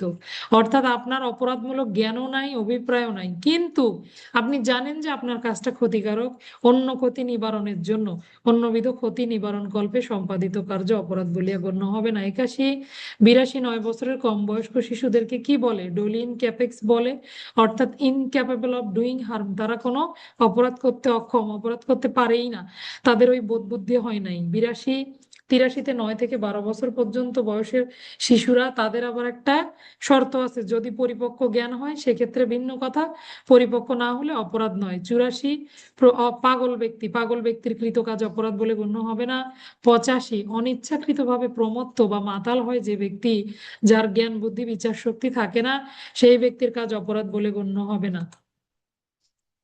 আচ্ছা, আপনার ভিডিও অফ করতে পারেননি, আমি অফ করে দিলাম। আচ্ছা, 85, এরপরে আসেন 86 দেখি। 85 গেল অনিচ্ছা। 86-তে হলো যে ক্ষেত্রে কোনো অপরাধ করার জন্য আপনার জ্ঞান আছে, উদ্দেশ্য আছে, বিশেষ উদ্দেশ্য এবং জ্ঞানের প্রয়োজন, মাতাল ব্যক্তি যদি এরকম কোনো কাজ করে তাহলে সে অপরাধের দায় থেকে রেহাই পাবে না। 86 87, 87 ধারায় বলা আছে আপনার অপরাধ ঘটানোর ইচ্ছা নাই, আবার কোনো এই ধরনের ঘটনা ঘটতে পারে বলে আপনি অজ্ঞাত, এই ধরনের কার্য সম্মতি সহকারে সম্পাদন করলে অপরাধ বলে গণ্য হবে না। তবে উভয়ের বয়স কত হতে হবে? 18 বছরের উপরে হতে হবে। কত ধারা গেল? 87 ধারা। 88 আর 92 একসাথে পড়তে বলছি। সৎ বিশ্বাসে মঙ্গলার্থে কৃত কাজ অপরাধ বলে গণ্য হবে না। সম্মতি সহ সৎ বিশ্বাসে মঙ্গলার্থে কৃত কাজ অপরাধ বলে গণ্য হবে না, কিন্তু ভেতরে পড়বেন চারটা কিন্তু শর্ত আছে, চারটা। আপনি ওই ব্যক্তিকে মৃত্যু ঘটানোর উদ্দেশ্য থাকতে পারবে না, গুরুতর অপরাধ সংগঠনের উদ্দেশ্য থাকতে পারবে না, আপনি যে কাজটা করবেন সেটা তার উপকারার্থেই হতে হবে, এবং যথাযথ সতর্কতা, ওই যে সৎ বিশ্বাসে সম্পাদিত হতে হবে। 88। 89 ধারায় বলছে অভিভাবকের নিকট থেকে সম্মতি গ্রহণ করে অথবা 12 বছরের কম বয়স্ক শিশু বা পাগল ব্যক্তি যিনি তত্ত্বাবধানকারী তার নিকট থেকে সম্মতি নিয়ে যদি আপনি কোনো তার মঙ্গলার্থে কাজ করতে গিয়ে অপরাধ সংগঠন হয়ে যায় তারপর আপনি অপরাধের দায় থেকে রেহাই পাবেন। 89। এরপর এসে 90 ধারায় বলছে সম্মতি কখন সম্মতি বলে গণ্য হবে না? ভীতি ভ্রান্ত, 12 বছরের কম বয়স্ক শিশু ভয় দেখিয়ে ভুল বুঝিয়ে 12 বছরের কম বয়স্ক শিশুর নিকট থেকে সম্মতি আদায় করলে আদায় হবে না, পাগল মাতাল। 5 ধরনের ব্যক্তির নিকট থেকে আপনি যদি সম্মতি নেন সেটি সম্মতি কনসেন্ট বলে গণ্য হবে না। 90। 91 ধারায় বলছে যে সকল কাজ আপনি জানেন যে এই কাজ সাধন হলে আলাদা করে ক্ষতি সংগঠন হবে, এই ধরনের কাজগুলো বর্জন করতে হবে, যদি এই ধরনের কাজ করেন তাহলে অপরাধের দায় এড়াতে পারবেন না। 91 ধারা কি বলে? 91 ধারাটার উদাহরণটা গর্ভপাতের উদাহরণ আছে, তাই না? আচ্ছা, এরপরে 92 হলো 88-র বিপরীতটা, অর্থাৎ শুধু এখানে সম্মতি নেওয়ার সুযোগ নেই, সম্মতি ব্যতি রেখে মঙ্গলার্থে কৃতকার্য অপরাধ বলে গণ্য হবে না। কত ধারা গেলাম? 92 ধারা গেলাম। এরপর আসেন 93, সৎ বিশ্বাসে কৃত যোগাযোগ অপরাধ বলে গণ্য হবে না, এটা আপনারা জানেন জানেন। 94 ধারা, যখন কোনো ব্যক্তিকে জোর করে বাধ্য করে কোনো অপরাধজনক কাজ করানো হয় তখন তিনি কি হবেন না? অপরাধের দায় থেকে তিনি রেহাই পাবেন। তবে হ্যাঁ, ব্যতিক্রম কি? খুন এবং রাষ্ট্রদ্রোহমূলক অপরাধ যদি সংগঠিত হয় সেক্ষেত্রে আবার ওই ব্যক্তি এই অপরাধের দায় থেকে রেহাই পাবে না, তখন কিন্তু আবার দায়টা নিতেই হবে। আচ্ছা, ক্লাস কি ভালো লাগতেছে না আপনাদের? যদি ঘুমায় যান পড়া ধরবো ক্লাসের শেষে, দাঁড়ান দেখতেছি। আচ্ছা, তাহলে কত ধারা পর্যন্ত গেলাম? 93। আচ্ছা, এরপরে আসেন 93 ধারা গেল 94, 94 ধারা। ভালো লাগতেছে, যাক আলহামদুলিল্লাহ। রিভিশন দরকার আছে মাঝে মাঝে, কিন্তু আমি তো সময় পাই না বলেন, আর আপনারা পিছায় যান দেখে রিভিশনের এগুলো ঝামেলায় আমি যেতেও চাই না। 94 ধারা গেল, তাই না? এরপর আসেন 95 ধারায় যাব। কি বললাম? 94 ধারা অর্থাৎ বাধ্য করা হয় যদি কোনো কাজে, খুন এবং রাষ্ট্রদ্রোহমূলক অপরাধ ব্যতিরিক্ত। 95 ধারা মনে নাই? আছে, সামান্য ক্ষতিকারক কার্য অপরাধ বলে গণ্য হবে না। অর্থাৎ কারো কাছে ফুল ছিললেন, তাই না? ছেলেরা বেশি করে এগুলা, বড়ই পারে ঢিল দিয়ে। আচ্ছা, সামান্য ক্ষতি কাকে বলে? কোনো স্বাভাবিক মেজাজ বা মস্তিষ্কের মানুষ যে ক্ষতি হলে কি করতে যায় না, নালিশ করতে যায় না, এটাই হলো সামান্য ক্ষতি, 95 ধারা।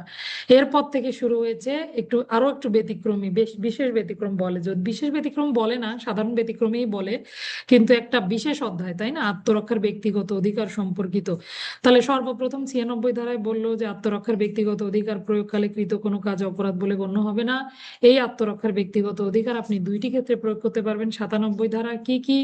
নিজের দেহ ক্ষুণ্ণকারী আঘাত, আক্রমণ অথবা অপরের দেহ, নিজের দেহ, অপরের দেহ, সরকারি সম্পত্তি, যে কোনো সম্পত্তি, সরকারি সম্পত্তি আর কি, সরকারি সম্পত্তি ক্ষতির হাত থেকে রক্ষার জন্য আপনার সম্পত্তিও আপনি রক্ষা করতে পারবেন। এর ক্ষেত্রেও আপনি কি করতে পারবেন? আত্মরক্ষার ব্যক্তিগত অধিকার প্রয়োগ করতে পারবেন। তাহলে এমসিকিউ যখন আসে তখন আপনারা ভুল করেন কেন? যখন আসে যে কয়টি ক্ষেত্রে ব্যক্তিগত প্রতিরক্ষার অধিকার প্রয়োগ করা যায়, 100 ধারা 103 ধারা দেন, কিন্তু উত্তর কিন্তু 97 ধারায়। জানেন না কি এটা? কয়টি ক্ষেত্রে ব্যক্তিগত প্রতিরক্ষার অধিকার প্রয়োগ করা যায়, এরকম প্রশ্ন যদি আসে যে কত ধারায় উল্লেখিত, 100 103 ধারা দিলে আপনার ভুল হবে। এগুলো তো পরে আপনি, আসলে মূল অধিকার আপনার দুইটা ক্ষেত্রে, এটা হলো 97 ধারা, বুঝতে পারছেন? তবে যাই খাটান না কেন, যে অধিকারী খাটান না কেন, 99 ধারার ব্যতিক্রম সমূহ সাপেক্ষে। আচ্ছা, 97 গেল, এবার আসেন 98 দেখি। ওই যে 82 83 84 85 ধারা পড়লেন, 9 বছরের কম বয়স্ক শিশু, পাগল, মাতাল, তারা যদি কোনো কাজ করে অপরাধ বলে গণ্য হবে না। ঠিক আছে, কিন্তু আপনাকে তারা যদি খুন করতে আসে, আপনি আত্মরক্ষার ব্যক্তিগত অধিকার প্রয়োগ করতে পারবেন, এই ক্ষমতাটা দেয়া আছে 98 ধারা। এরপরে আসে 99 ধারা দেখি। 99 ধারায় বলা আছে কোন কোন ক্ষেত্রে ব্যক্তিগত প্রতিরক্ষার অধিকার নাই, বা কোন কোন ক্ষেত্রে ব্যক্তিগত প্রতিরক্ষার অধিকার রহিত করা হয়েছে, কোন কোন ক্ষেত্রে আত্মরক্ষার ব্যক্তিগত অধিকার প্রয়োগ করা যায় না। যেভাবেই দিক না কেন প্রশ্ন বুঝতে হবে। শোনেন, পদোন্নতি পরীক্ষায় একটা বিষয় অবশ্যই খেয়াল করার মতো, সেটা হলো আপনারা অনেকেই এমন আছেন, আপনারা প্রশ্নই বোঝেন না যে কি চায় প্রশ্নে। উত্তর আপনার জানা আছে, উত্তর আপনি কি পড়েন নাই বলেন? পেনাল কোডের 511টা ধারা মুখস্থ এমন আছেন না আপনারা বহু লোক। তাহলে দেখেন, সবই তো আপনার পড়া, তারপর আপনি প্রশ্নের উত্তর কেন লিখতে পাচ্ছেন না? তাহলে আপনার প্রশ্নই পড়া হয় না। আপনি প্রশ্ন পড়ার পর বোঝেন না সকালে ভাত কি দিয়ে খাইছেন। এই প্রশ্ন যদি আপনার মাথায় না ঢোকে, আপনি যদি বলেন যে আমি রংপুরে বাসে যাই, তাহলে কি উত্তর হবে? বলেন, আগে আপনাকে প্রশ্নটা বুঝতে হবে যে সে প্রশ্নে আমার কাছে কি চায়। আত্মরক্ষার ব্যক্তিগত অধিকার কয়টি ক্ষেত্রে প্রয়োগযোগ্য? উত্তর লিখলেন দুইটি ক্ষেত্রে প্রয়োগযোগ্য। দেহের ক্ষেত্রে ব্যক্তিগত প্রতিরক্ষার অধিকার প্রয়োগ করে মৃত্যু ঘটানো যায়, সম্পত্তির ক্ষেত্রে মৃত্যু ঘটানো যায়। 103 ধারা, আর এদিকে দিলেন 100 ধারা। হবে? প্রশ্ন ছিল 97 ধারা। সবার কাছে অনুরোধ থাকবে, অবশ্যই প্রশ্নগুলো ভালো করে বুঝে পড়বেন, আর পাট পাট করে প্রশ্ন পড়বেন। অনেক বড় প্রশ্ন থাকবে না, আপনি কি করবেন? প্রশ্ন একটু পড়বেন, পড়ে আগে মানেটা উদ্ধার করার চেষ্টা করবেন যে কি বলছে প্রশ্নটা। আচ্ছা, তাহলে কত ধারায় ছিলাম? 97 ধারা, 98 ধারা গেল। 99 ধারা হলো কোন কোন ক্ষেত্রে ব্যক্তিগত প্রতিরক্ষার অধিকার নাই, প্রয়োগ করা যায় না, রহিত করা হয়েছে, খর্ব করা হয়েছে ইত্যাদি।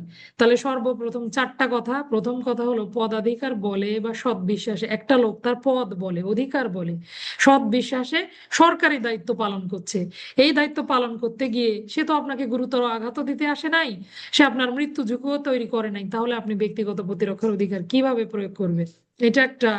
আরেকটা হলো পদাধিকার বলে সৎ বিশ্বাসে কোন সরকারি কর্মচারীর নির্দেশ ক্রমে, সে নিজে যায়নি, তার পদাধিকার বলে তাকে নির্দেশ করা হয়েছে, তার সিনিয়র অফিসার নির্দেশ করেছে, সে এখন কোনো ব্যক্তির প্রতি এই অধিকার প্রয়োগ করলে তার এটা, আপনি সেখানে যদি মৃত্যু বা গুরুতর আঘাতের আশঙ্কা না থাকে, তাহলে আপনি কি করতে পারবেন না? ব্যক্তিগত প্রতিরক্ষার অধিকার প্রয়োগ করতে পারবেন না।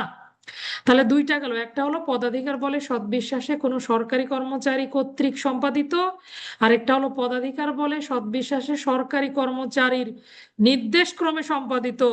এখনই বুঝে নেন, পরীক্ষার আগে যদি শুধু ফোন দিয়ে বলছেন যে স্যার 99 ধারার প্রথম দুইটা প্যারা একই রকম লাগে, সেদিন আপনাদের বিচার আমার হবে, ঠিক আছে? এখন অ্যাভেলেবেল সময় আছে, সবগুলো পড়া বুঝে নিবেন, কোন জায়গায় আপনার ঘাটতি ঘাপলা লাগতেছে, কোন জায়গায় পারতেছেন না, একটু গ্রুপে স্টাডি করবেন। সবসময় স্যারের মাথা থেকেই সঠিকটা বের হবে এমন নাও হতে পারে, তাই না? তো এখন আপনারা সবাই মিলে, আমার থেকে অনেক অভিজ্ঞ লোক আছেন আপনারা, আলোচনা সমালোচনা করে একটা সমাধানে আসা যাবে। পরীক্ষার 1 মাস আগে আগে একদম নিঃশ্বাস বন্ধ করে কয় স্যার শর্টকাট সাজেশন কিছু আছে কিনা। তাবিজের গল্প শোনেননি? তাবিজের মধ্যে কি লিখে দিছে, গল্প শোনাইছি না আপনাদেরকে? তাবিজ দিছে, হুজুরের কাছে গেছে, হুজুর বলছে যে, হুজুর না ফকির আর কি, ফকির, হুজুর বললে একটু অসম্মানিত করা হয়। এই যে ফকিরকে বলছে যে আমাকে এমন একটা তাবিজ দেন আমি পরীক্ষায় পাশ করতে চাই। তাবিজও দিছে, বলছে ঠিক আছে এটা বালিশের নিচে নিয়ে ঘুমাইও। সে নিয়ে ঘুমাইছে, পরীক্ষা দিছে, ফেল করছে। তখন বলছে, আবার গেছে ফকিরের কাছে, বলছে যে আমি তো পরীক্ষা তাবিজ নিলাম, তাও আমি পরীক্ষায় পাশ করলাম না। বলছে তাবিজটা কি খুলে দেখছিলা? বলে, না দেখি নাই। আজকে বাড়ি যাও, যায় তাবিজটা খুলে দেখো। তাবিজ খুলে কি দেখা গেল? পড়িলে পাশ করিবে, না পড়িলে ফেল। তাহলে কি হবে বলেন? আপনারা যদি পড়তে না চান, আমি সবাইকে যখন ক্লাসে যখন যুক্ত করি, আমি একটাই শর্ত দেই যে আমার ক্লাসের রুলস এন্ড রেগুলেশন আপনাকে ফলো করতে হবে। যেখানে নিয়ম নাই, শৃঙ্খলা নাই, সেখানে কোনো কিচ্ছু সম্ভব না। আপনাকে হাতের লেখা দেবো, আপনি লিখলেন না, লিখলেন কোনো মতো দায়সারা করে। আপনাকে পড়া দেবো, আপনি পড়লেন না, যে আমি পারি না, আমার মনে থাকে না। পড়েনি নাই, আপনি মনে থাকবে কি? পড়লে আপনার মনে থাকবে না, এটাই নিয়ম। আপনার আগে যুগে যুগে কালে কালে যারা বহুগুলা লোকের পদোন্নতি হয়েছে, তারাও পড়ছে, তাদেরও মনে নাই। আপনি যে লোকটা ফার্স্ট হয়েছে তাকে ফোন করে জিজ্ঞাসা করেন যে ভাই আপনি পড়ে আপনি ভুলে গেছেন, এরকম ঘটনা ঘটছে কি ঘটে নাই আপনার জীবনে? পড়লেই ভুলবেন। আপনি যতই পড়বেন ততই শিখিবেন। এগুলো শিখছিলাম ছোটবেলায়, এখন এগুলো পরিবর্তনে, এগুলো আপডেট হয়েছে। কি হয়েছে জানেন? যতই পড়িবে ততই ভুলিবে। ভুলতে ভুলতে যে আপনি রিভিশনে রাখবেন, যতটুকু আপনার ভোলার পরে থাকবে এতটুকুই আপনার সঞ্চয়। তার মানে পড়তেই হবে, আর কোনো বিকল্প নাই।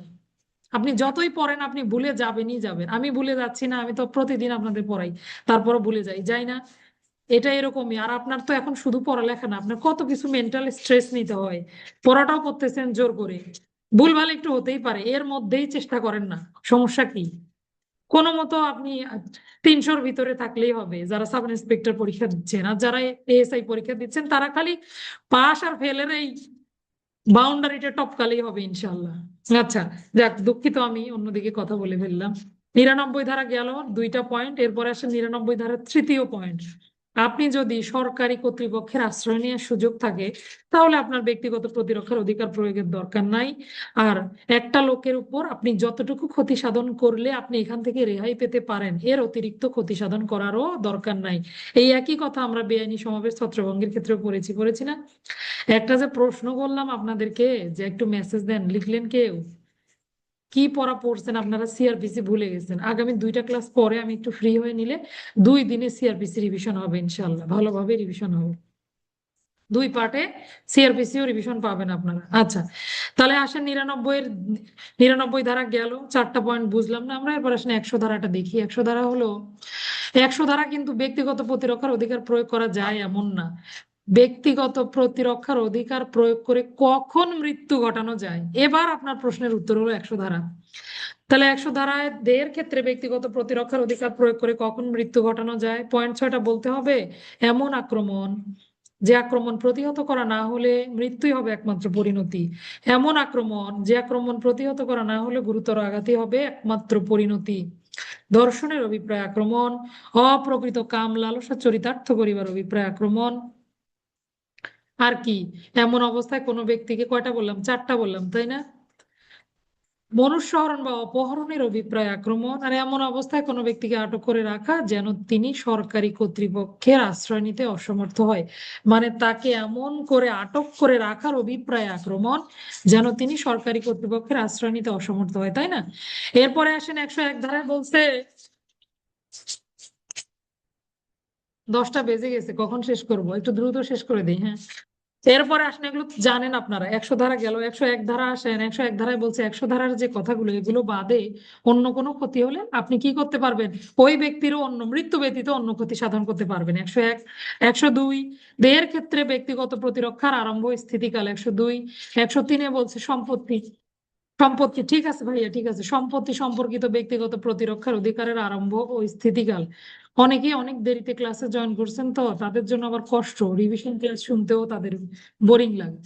আচ্ছা, তাহলে 103 গেল। এরপর আসেন 104, সম্পত্তি সম্পর্কিত ব্যক্তিগত প্রতিরক্ষার অধিকার প্রয়োগ করে কখন আপনি মৃত্যু ছাড়া অন্য কোনো ক্ষতি সাধন করতে পারবেন। 104।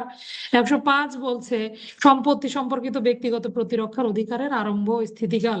106, নিরপরাধ ব্যক্তির ক্ষতি সাধনের প্রতিও প্রযোজ্য হবে যদি আপনি কি করতে পারেন, এমন গুরুতর আক্রমণ হয়, মরণভীতি সৃষ্টিকারী আক্রমণের ক্ষেত্রে আপনি ব্যক্তিগত প্রতিরক্ষার অধিকার প্রয়োগ করতে পারবেন, তাতে যদি নিরপরাধের ক্ষতিও সাধন হয়। 106। এই পর্যন্ত ছিল 4 অধ্যায়। 5 অধ্যায় শুরু হয়েছে এখান থেকে। 107, সহায়তা কাকে বলে। 3টা কথা বলা আছে, প্ররোচনা, ষড়যন্ত্র, কাজ বা কাজে বিরতি করলেন তা আপনি সহায়তা করেছেন বলে গণ্য হবেন। 108, দুষ্কর্মের সহায়তাকারী, কোনো খারাপ কাজ জেনে শুনেও আপনি সেই কাজে সাহায্য করলেন, সেই কাজ সংগঠনের কোনো একটা কাজ করলেন, তাহলে আপনি দুষ্কর্মে সহায়তা করেছেন বলে গণ্য হবেন। 108-এর ক, বিদেশ থেকে যদি কোনো ব্যক্তি বাংলাদেশে, বাংলাদেশ থেকে বিদেশে কোনো কাজের সহায়তা করে, অপরাধের কি করে, দুষ্কর্মের সহায়তা করে।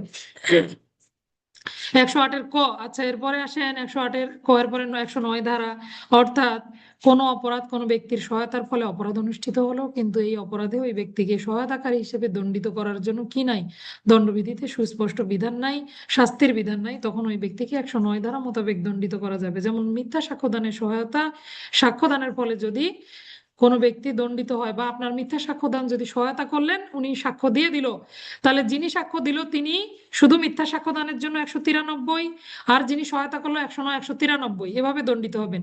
অন্যান্য অপরাধগুলো এভাবে সাজিয়ে ফেলবেন। আচ্ছা, এরপরে আসেন 110, সহায়তাকৃত ব্যক্তির অভিপ্রায় হতে সহায়তাকারীর অভিপ্রায় যখন ভিন্ন হবে, ভিন্ন অভিপ্রায়ে দুইজনের মনে ভিন্ন ভিন্ন ইচ্ছা কিন্তু কার্য সংগঠন হবে, তখন ওই ব্যক্তির দণ্ড হবে। 110। 111-তে অনেকগুলো কথা বলা আছে, অর্থাৎ সহায়তাকৃত কার্য থেকে ভিন্ন কার্য।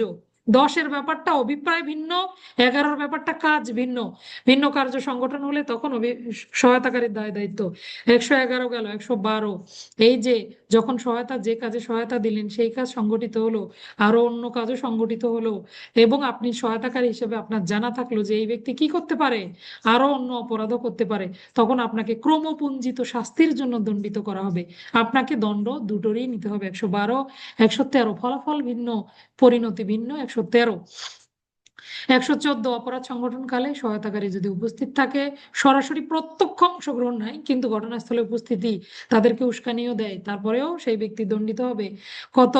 114। এরপর আসেন 115, মৃত্যুদণ্ডে দণ্ডনীয় অপরাধ অনুষ্ঠানে যদি সহায়তা করে, অপরাধ অনুষ্ঠিত না হলে সহায়তাকারীর দণ্ড যাবজ্জীবন দুঃখিত, কারাদণ্ডে দণ্ডনীয়, মৃত্যুদণ্ড যাবজ্জীবন কারাদণ্ড ওখানেই ছিল।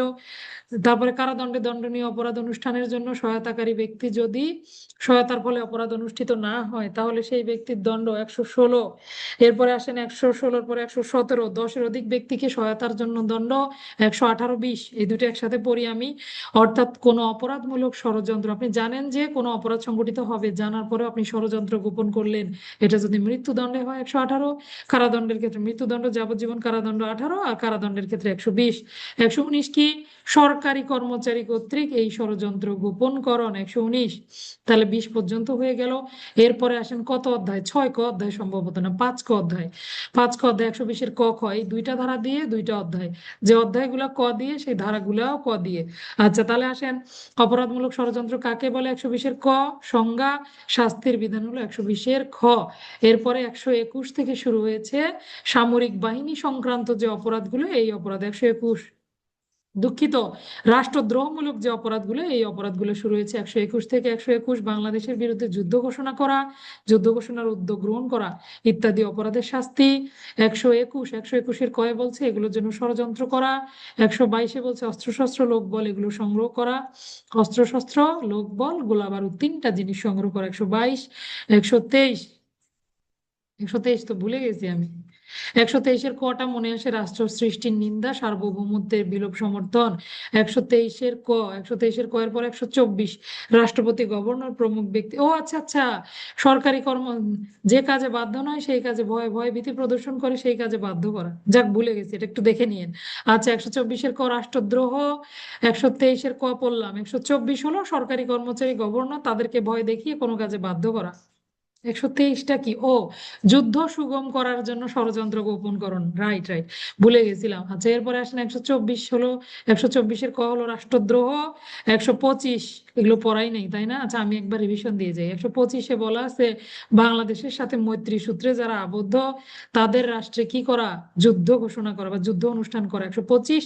26-এ হলো যুদ্ধ তো করলেন, আবার লুণ্ঠনও করলেন। 126। 127, এই লুণ্ঠিত মালামালগুলো যদি আপনি গ্রহণ করেন, সাথে সেই তিনটা লাগে না। 128, 29। 128 হলো অবহেলার দরুন রাজবন্দী যুদ্ধবন্দী পালিয়ে গেল। 129, আপনি ইচ্ছাকৃতভাবে রাজবন্দী যুদ্ধবন্দীকে পলায়নে সাহায্য করলেন। 130, আশ্রয় দিলেন, উদ্ধার করলেন। এরপরে শুরু হয়েছে 131 থেকে, এখান থেকে সামরিক বাহিনী সংক্রান্ত অপরাধ। কত অধ্যায়ে চলে গেলাম? 9 অধ্যায় মনে হয়, যাক ভুলে গেছি। এরপরে আসেন 131। 131-এ হচ্ছে আপনারা আবার ক্লাসের সময় আমার ফোনে মেসেজ দিলে তো আমি মনটা অন্যদিকে ডাইভার্ট হয়ে যায়। আচ্ছা, 7 অধ্যায় না? আচ্ছা, অধ্যায়গুলো দেখে নিন। গুরুত্বপূর্ণ অধ্যায় হলো আপনার ব্যতিক্রমের অধ্যায়টা। আর হচ্ছে এই অধ্যায়গুলো মানে অধ্যায় ভিত্তিক যদি প্রশ্ন আসে যে গ্রেপ্তার সংক্রান্ত বিষয় কততম অধ্যায় আলোচিত হয়েছে, এই অধ্যায় আসলে আমার কাছে এই প্রথম দিকের অধ্যায়গুলো কিছুটা আর কি গুরুত্বপূর্ণ। আচ্ছা, তারপরে একটু সবাই দেখে নিন। এরপরে যেমন তৃতীয় অধ্যায়, দণ্ড সম্পর্কিত কত অধ্যায় আলোচিত হয়েছে আসতে পারে? তৃতীয় অধ্যায়। সামরিক বাহিনীর সদস্যদের যে অপরাধগুলো সেগুলো একটু দেখি। 131, এই যে সেনা নৌ বিমান বাহিনীর সদস্যদেরকে আপনি কি করলেন? বিদ্রোহের জন্য সহায়তা করলেন। 131, এই বিদ্রোহ যদি অনুষ্ঠিত হয়ে যায়, 31-এ গেলাম, হ্যাঁ 131, এই বিদ্রোহ যদি অনুষ্ঠিত হয়ে যায়। 132, সিনিয়র অফিসার তার দায়িত্ব পালন করতে যেন না পারে সেই বিষয়ে আপনি তাকে আক্রমণের উস্কানি দিলেন। 133, আক্রমণ অনুষ্ঠিত হয়ে গেলে। 134। আচ্ছা, এরপরে আসেন পলাতক পলায়নে সাহায্য করলেন। 135, পলাতককে আশ্রয় দিলেন। 136। 137-এ ওই যে যদি আপনি আবার সামরিক বাহিনীর সদস্যের মধ্যে যারা নৌবাহিনী তাদেরকে যদি আবার কি করেন, জাহাজে পোতাদক্ষ যদি আবার আশ্রয় দেয়, তার দণ্ড হলো 137। এরপরে হলো 138। 138, 139। 139 সামরিক বাহিনীর সদস্যদের ক্ষেত্রে, ও আচ্ছা, 138 হলো অবাধ্যতা প্রদর্শনে সহায়তা করা, আপনি তাকে অবাধ্য হওয়ার জন্য সহায়তা করলেন। 138। 139, সামরিক বাহিনীর সদস্যদের ক্ষেত্রে এই আইনের বিধানগুলো প্রযোজ্য হবে না। 140, কি করলেন? ছদ্মবেশ ধারণ করলেন, তার শাস্তি, তাই না? এরপর আসেন 8 অধ্যায়, বেআইনি সমাবেশ সংক্রান্ত শুরু হলো। 141 থেকে বেআইনি সমাবেশের সংজ্ঞা। 142, বেআইনি সমাবেশের সদস্য হওয়া। 143, বেআইনি সমাবেশের সদস্য হওয়ার শাস্তি।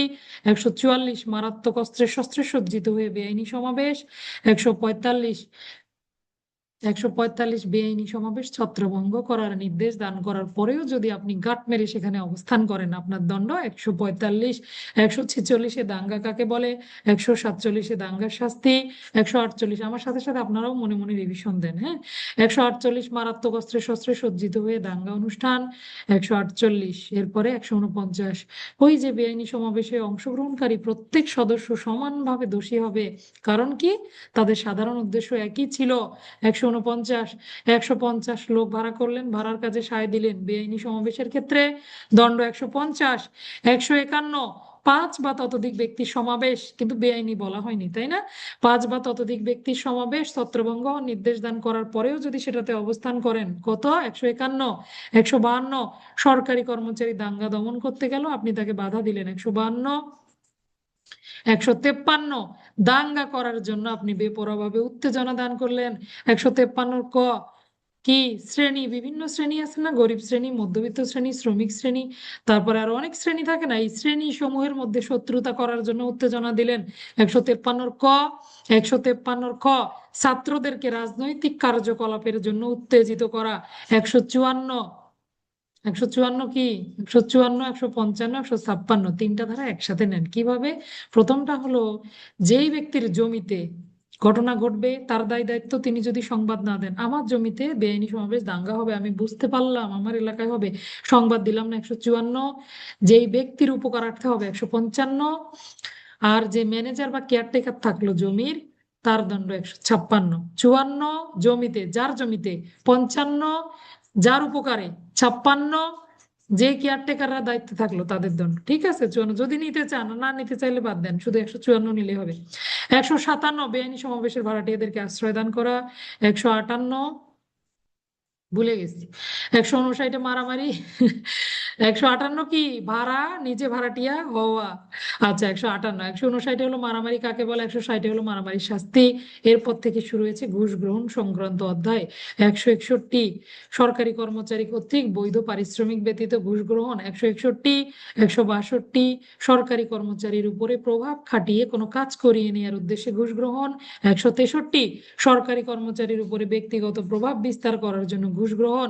164। 162 63 সহায়তার শাস্তি। 165 ঘুষ, টাকা নিলাম না, সরাসরি কি নিলাম, মূল্যবান বস্তু দ্রব্য এগুলো নিলাম, অল্প মূল্যে বা বিনামূল্যে মূল্যবান বস্তু গ্রহণ। কার কাছ থেকে, যে ব্যক্তিটা মামলা মোকদ্দমার জন্য আমার কাছে কি ধরা বাঁধা আছে, সেই ব্যক্তির নিকট থেকে। 165। 161 165 সহায়তা 165 ক। আর যদি ওই ব্যক্তির নিকট থেকে জোর করে নিয়ে থাকেন 165 খ। 166 কারো ক্ষতির উদ্দেশ্যে আইনের নির্দেশ অমান্যকরণ। 167 দুঃখিত, ক্ষতির উদ্দেশ্যে অশুদ্ধ দলিল প্রণয়ন। আচ্ছা, এরপরে আসেন 166 67 168 বেআইনি ভাবে ব্যবসায় নিয়োজিত হওয়া। 169 নিলামে ডাক দেয়া, আপনার অধিকার ছিল না তা উল্টো পাল্টা জমি বিক্রি করলেন বা জমি ক্রয় করলেন। আইনানুগ কর্তৃত্ব বহির্ভূত জমি, জায়গা জমি এগুলো ক্রয় করলো অথবা কি করলো, সরকারি কর্মচারীর দণ্ড কিন্তু এগুলো, হ্যাঁ। আর কি, অথবা নিলামে অংশগ্রহণ করলো। 168 69 170 সরকারি কর্মচারীর ছদ্মবেশ ধারণ করা, পোশাক পরিধান করা, প্রতীক ধারণ করা। 171 মেসেজ দিয়ে না মারি ফেলবো আপনাদেরকে।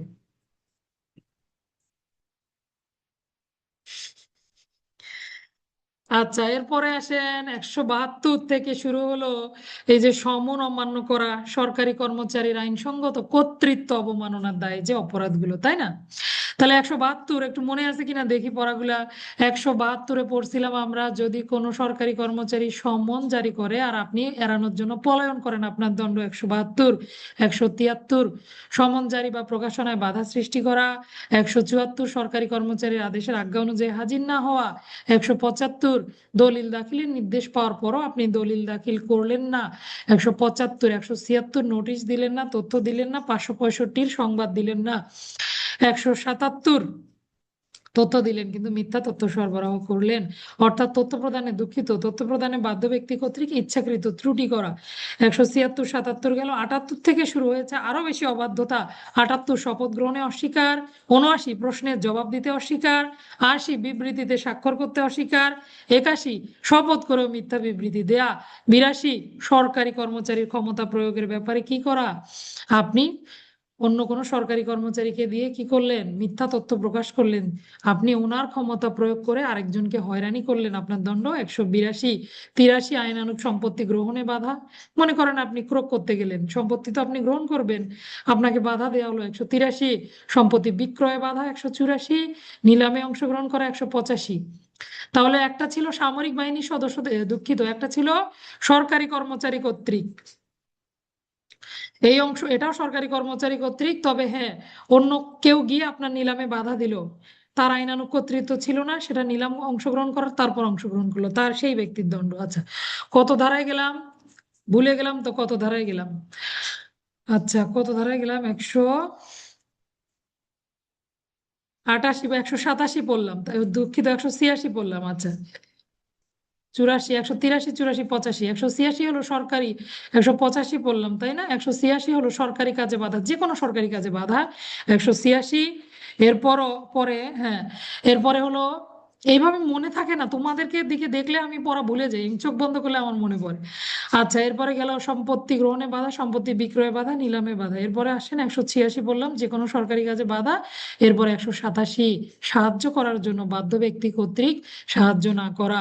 188 সরকারি কর্মচারী কর্তৃক জারিকৃত আদেশ অমান্যকরণ। 189 সরকারি কর্মচারী যাতে কারো উপকার করতে না পারে বা তার দায়িত্ব পালন না করে এই জন্য ভয়ভীতি দেখানো। 190 যে ব্যক্তি সরকারি কর্মচারীর কাছে কি নিতে গেল, সাহায্য নিতে গেল, তাকে কি করা, তাকে ভয় দেখানো, ক্ষতির ভীতি প্রদর্শন। 190। এরপর শুরু হয়েছে 191 থেকে মিথ্যা সাক্ষ্যদান। 191 মিথ্যা সাক্ষ্যদান কাকে বলে?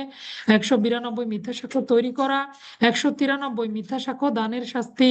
194 মৃত্যুদণ্ডে দণ্ডবিধান করানোর জন্য মিথ্যা সাক্ষ্য দান। 195 যাবজ্জীবন কারাদণ্ডে দণ্ডবিধান করানোর জন্য মিথ্যা সাক্ষ্য দান। যাবজ্জীবন কারাদণ্ড প্লাস কারাদণ্ডে দণ্ডবিধান করানোর জন্য মিথ্যা সাক্ষ্য দান। 197 বিরক্ত হয়ে গেছেন তাই না? 197 মিথ্যা দলিল তৈরি করা, ইস্যু করা, অর্থাৎ মিথ্যা সার্টিফিকেট ইস্যু করা। 198 এই মিথ্যা সার্টিফিকেটটা আবার কি করা, সত্য বলে ব্যবহার করা। 199 আইন বলে যে ঘোষণাটা গ্রহণযোগ্য হবে, ঘোষণা ডিক্লারেশন, এই ঘোষণায় প্রদত্ত মিথ্যা বিবৃতি। আর 200 ধারায় বলছে এই মিথ্যা ঘোষণাকে সত্য বলে ব্যবহার করা। 201 আরো যাব, 200 পর্যন্ত থাকুক ইনশাল্লাহ। 200 থেকে 300 বা 400 পর্যন্ত আরেকদিন থামবো না নাকি থামবো, আপনার কথা বোঝা গেল না। ঠিক আছে, এ পর্যন্তই রেকর্ডিংটা বন্ধ থাকলো। আগামী ক্লাসে ইনশাল্লাহ আবার আমরা সিআরপিসিটা 2 দিন রিভিশন দিয়ে ফেলবো। যাদের দরকার নাই তারা ওই দিন অন্য পড়া পড়বেন, কোনো সমস্যা নেই। ঠিক আছে, 200 পর্যন্ত একটা আলাদা রিভিশন থাকলো, ভালো হলো না? রেকর্ডিং বন্ধ করে দেই। ঠিক আছে, আসসালামু আলাইকুম। ধন্যবাদ সবাইকে এতক্ষণ ধৈর্য ধরে থাকার জন্য।